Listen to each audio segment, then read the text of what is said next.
Ayan. So, hello my dear Virgo. Hello.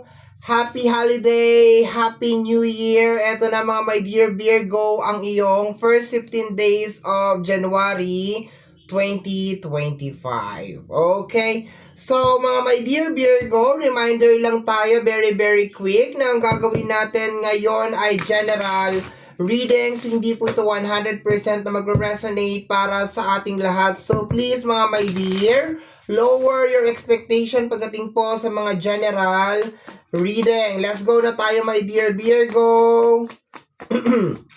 Let's go. Sabi nga dito, you don't know how hard it was to let you go. Okay? So, naka-reverse yan sa'yo, my dear, kasi gamit ko ay front cam. So, you don't know how hard it was to let you go. Okay, dinadahan-dahan ko kasi minsan, 'di ba? So, itong card na to is really obvious, 'di ba? Ito yung typical, my dear, na sige, magbebase ako sa nararamdaman ko, hindi sa word na yan. Yung nararamdaman ko, my dear, sa card na yan is more on parang nagumawa ng isang bagay para sa ikabubuti ng lahat. Yun ang nakukuha ko, my dear. Parang gumagawa ka, my dear Virgo, ng isang bagay para sa ikabubuti ng lahat or para sa ikabubuti mo. So, ibig sabihin, kung ano man tong ginagawa mo, posibleng hindi mo to gusto. Ginagawa mo to kasi sa tingin mo ito yung tama. Okay? So, let's go tayo, my dear. Dagdagan natin yan. So, isang card tayo doon, 3 card tayo dito, tapos 8 cards tayo mamaya. My dear Virgo, 2 card ito. Energy ng Alliance, okay? Alliance, this is more on energy of trust and perseverance. Okay? So, ayan. Ano ba? May ilaw kasi sa harapan. Ayun. Okay, so Alliance and Perseverance. Kukunin ko pa yung isang card, my dear. Kasi minsan ayoko magsalita na, dati ginagawa ko yun, kakukuha ko lang ng isang card, nagsasalita na ako kaagad. Pero this time, medyo babaguhin natin. Energy ng accident. Okay? So,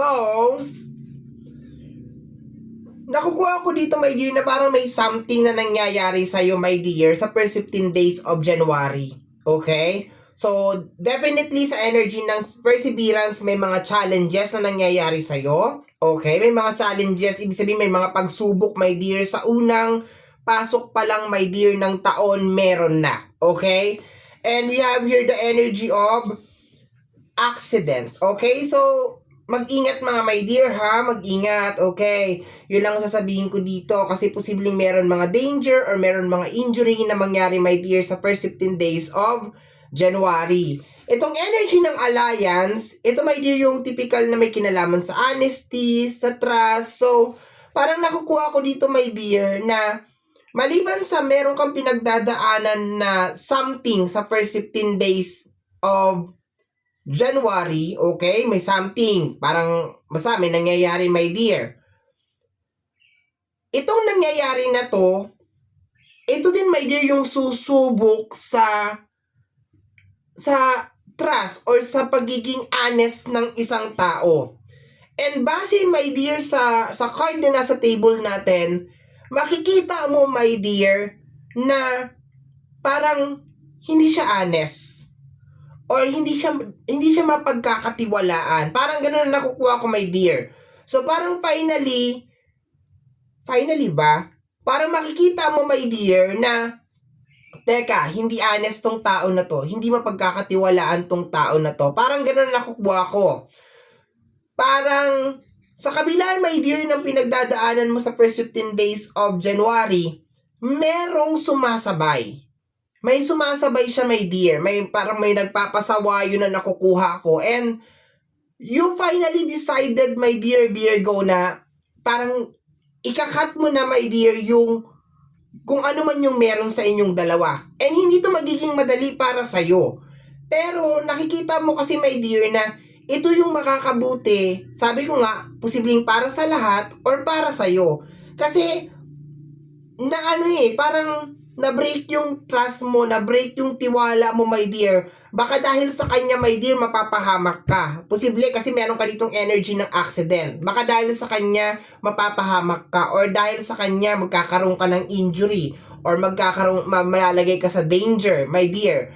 And, yun, I think, kung ano man yung eksena, my dear, na mangyayari sa first 15 days of January, yun ang magiging dahilan kung bakit ile-let go mo itong tao na ito or itong energy na to. Okay? And sinasabi, my dear, ng card natin na hindi magiging madali para sa'yo to or hindi mo gusto na mag-let go. Okay? Hindi mo gusto. Hindi mo talaga gusto, my dear. So, sige, let's go na tayo. Tama na muna, hindi ko na muna dadagdagan ng message, no? Kasi pag ganito na nagja-general ako, ang daming message na pumapasok. Kaya kung minsan mapapansin ninyo, my dear, pag nagsasalita ako, from isang topic, papunta sa isang topic, parang ganun siya. Parang chuk, chuk, chuk, chuk. Kaya medyo minsan pinipigilan ko yung bibig ko na magsalita. Kasi, nahahalo maski ako naguguluhan ako Okay? So, let's go tayo. 8 cards tayo, my dear. My dear Virgo, first 15 days of January 2025, mga my dear. We have here the energy of the 8 of Swords, okay? So, energy to ng trap card, okay? So, tama, my dear. Ano to, nasa isang lugar ka or kung sino man tong tao na to na ikakat mo, my dear, definitely may something sa kanya. Okay, baka siya yung naglalagay sa'yo sa trap, siya yung naglalagay sa'yo sa sitwasyon na hindi maganda, siya yung nagbibigay sa'yo ng overthinking, posibleng nabablinded ka rin sa katotohanan, or baka siguro parang nililihis niya, imbes na ito yung totoo, inaano niya, my dear, yung mga pangyayari. May something dito sa tao na to na ikakat mo. May something sa kanya. May pagka-traidor or may pagka-sinungaling yung kanyang energy. Okay, so let's go tayo. Kasama ng ating 8 of Swords is the energy of the King of Cups. King of Cups, the very understanding na card. I think you will finally understand kung bakit ganon yung nangyayari sa iyo, my dear Virgo. Sa pagsamba ng first 15 days of January, my dear, you will finally understand. Okay? So, finally, parang maiintindihan mo na, my dear Virgo, na, ay, kaya pala nasunog yung sinaing. Kaya pala ang alat ng niluto ko. Alam mo yun, may reason pala. It is just an example, my dear. Pero, kaya pala everyday nagpaplano ko hindi natutuloy nang dahil sa kanya, yung parang ganon. Kaya pala kinulang yung materyales. Yung mga ganon na eksena, my dear, na parang, siguro noon, parang nagiging palaisipan lang siguro sa iyo, my dear Virgo, kung bakit nangyayari yung mga bagay na yun. Pero pag tungtong, my dear, or pagsampa, my dear, ng first 15 days of January, you will finally say to yourself na, ay, kaya pala nangyayari itong mga bagay-bagay na to nang dahil sa kanya. So, hindi magiging madali para sa iyo, my dear, na i-cut off siya or tanggalin siya, my dear, sa buhay mo. Pero, yun kasi, my dear, yun talaga yung nararapat, my dear. Yun ang nakukuha ko.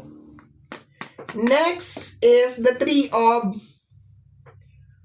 Wands. Posibleng aalis ka na talaga, iiwanan mo siya, my dear. May mga travel ka rin, my dear, na posibleng mangyari or pagplanuhan, my dear, sa first 15 days of January. This is a very, very nice card, okay? And nakukuha ko talaga, my dear, na parang finally, parang nakikita mo na yung totoo. Nakikita mo na yung yung reality, yung reality of life. Okay, excuse me po. Okay? So, tingnan natin, my dear. Parang marami sa inyo makakaalis sa isang napaka-toxic na situation. Marami sa inyo, my dear, ang finally magkakaroon ng mai-enlighten kayo, my dear, sa isang bagay na posibleng matagal na nag-hold sa'yo, matagal nang pumipigil sa'yo. Okay? siguro akala mo, my dear Virgo, kakampi mo siya all this time kasi meron ka ditong energy ng alliance. We have here the energy of the Six of Wands. Energy ng success, my dear Virgo. So, maliwanag, my dear, and the Queen of Wands, okay? So, maliwanag, my dear. May sumasabit talaga sa lalamunan ko. Excuse me po. Okay? So, maliwanag talaga, my dear, na may pumipigil sa'yo para maging successful ka. Okay? Or posibleng merong tao na para ka nag-aalaga ng ahas. Parang gano'n na nakukuha ko, my dear. No? So, hindi mo alam na siya pala yung nagiging reason kung bakit hindi ka yumayaman or bakit nagkakaroon ng mga ganito, na ganito mga problema. Ayan. So, finally. And meron ka ditong energy ng Six of Wands, energy ng success. So, kung ano, my dear Virgo, ano ba yan? Kung ano yung uumpisahan mo, my dear, ngayong first 15 days of January, kung balak mo mag-travel, kung balak mo magtrabaho, or balak mo magnegosyo, I have a very, very strong feeling na magiging successful siya, my dear, bago matapos tong taon na to, or bago matapos, my dear, yung kalahati ng taon na to, which is mga around June or mga around July. Okay? Next, my dear Virgo, sensya na ha, medyo makatipok talaga ang aking lalamunan. Okay. Nangako kasi ako sa live na mag-upload na ako. So, alam mo yon, maski makate. Sige. Ayan, we have here the Two of Cups. Okay, new people, welcome. Or mga bagong mukha ang darating. Of course, nagtatanggal ka ng mga lumang tao, my dear, sa buhay mo. Nagkakaroon na ng space para sa mga bagong tao. So, kung nag-iisip ka, my dear, na ay, baka wala na magmamahal sa akin, or baka pag tinanggal ko si ganito or si ganyan, wala na. My dear, sinasabi dito na meron, my dear, parating para sa'yo. Pero, I can feel na hindi siya darating ng mismong January. First 15 days man or second half man, my dear, ng January, hindi siya darating. I have a very, very strong feeling na posible siyang dumating, my dear, mga around February or March. Okay? So, yun ang pakiramdam ko lang, my dear. Pero kino-confirm ng reading na to, my dear, na dahil sa gagawin mong action, definitely meron mga bagong mukha, mga bagong energy na papasok, my dear, sa buhay mo. Okay? So, last two cards. Ano ito? We have here the Seven of Pentacles. Ayan, my dear. Ang ganda ng energy, my dear. It's just giving me an energy na parang fresh start, na parang finally makakaalis ka na dito sa Eight of Swords. Ayan, na finally makikita mo na kung ano yung mga nagiging cause or nagiging dahilan kung bakit ka natatrap or bakit parang paulit-ulit yung mga sitwasyon. Napakaganda ng energy niya, my dear, okay? So, sa energy ng Seven of Pentacles, this is related sa yung mga dreams and manifestation. And partner niya kasi dito, my dear, is yung Three of Wands. So, ibig sabihin, my dear, as long as ihakbang mo yung mga paa mo, ayan ha, as long as ihakbang mo yung mga paa mo at gumawa ka ng mga decision, magiging okay. Ibig sabihin, makukuha mo yung mga bagay na gusto mo mangyari sa buhay or mangyayari yung mga bagay na gusto mo mangyari sa life mo. Okay? Last card.